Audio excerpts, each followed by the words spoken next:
I want to kind of talk about why does, as settlers, my parents migrated to Canada as well, and it was not everyone is aware that how important and why is it that we celebrate Indigenous People Day. So can you kind of talk about the importance of that and the importance of the treaty people and settlers who are coming in and the newcomers as well, and the Canadians who've been living here for generations, for us to know the importance of this day?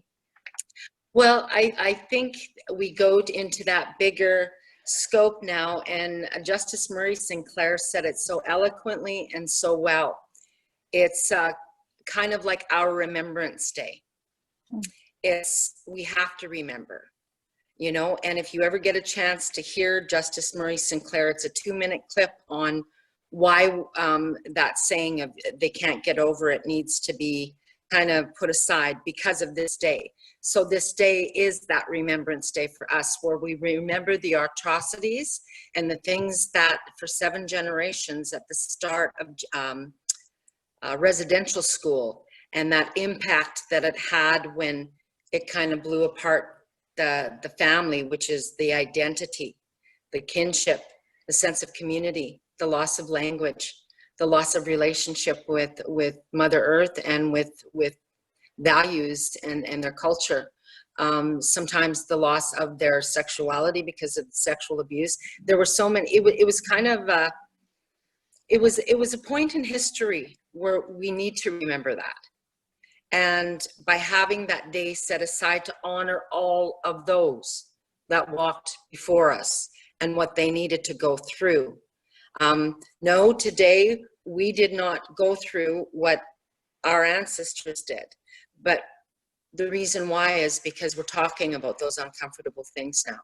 We're revealing that as part of our historical part of history that wasn't so great, but that there might be some compassion and understanding now why Aboriginal people are so scarred, and that it goes deep, and that it takes a lot more care and intervention because of those deep layers of intergenerational trauma. And then that's another thing, people can get thirsty about the knowledge about what is intergenerational trauma, because it comes from perceptions from all walks of life, those who went through it, those who experienced being raised by those who went through it, those of us that were 60 scoop babies because of those echoes from the past. So it's not that what happened is what happened, but to have that history being shared, the more we know about a culture and what happened to it, the more we will understand in this day and age how better to just be a good human being and assist in the appropriate way, to talk in the appropriate way, to have a better, more open mind to what all of those effects included and all the residuals that are so huge that were left behind, big part of history. So through that, we've been doing blanket exercises, which was to be developed by Caros, and they have a beautiful and elegant way of describing it on their website, so I don't get into that usually. But what it is it's a small 3-hour or 2.5-hour time period where we share with groups in a sharing circle, and we do a small snapshot of European contact till now and what that looked like. But it's an interactive exercise where the participants are actually, they become the Indigenous people, and the narrator and the European take over the story and narrate that and orchestrate it. And it's a real powerful visual tool. Again, education, avocation, and awareness breeds knowledge. Knowledge Absolutely. dissipates fear, and fear is our biggest block when we don't know about something. Absolutely, Donna. And you touch, I have done blanket exercise twice. And what I would say is that if someone thinks, well, I've done the blanket exercise once, it's enough. It's a different experience every time. The first time I did it, it's like you said, it's so emotional, but it's so interactive that you're feeling part of it. It's emotional, the stages that you go through, and you actually get to see the visual of it as well in person, right? In that little snapshot of 2.5-3 hours. But you know, doing it again, it was just an experience building on the previous one. So I highly recommend anyone that who can do and participate in blanket exercise should absolutely do so. I would love to bring that to our district at some point. I feel like maybe in our last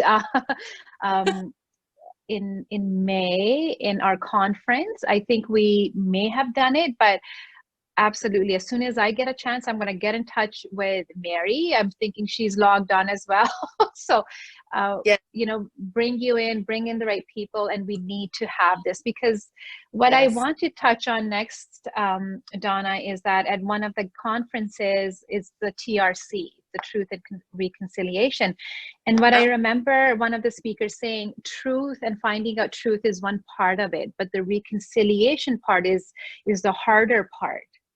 Yes. So may I just get you to touch a bit on that as well? Yes.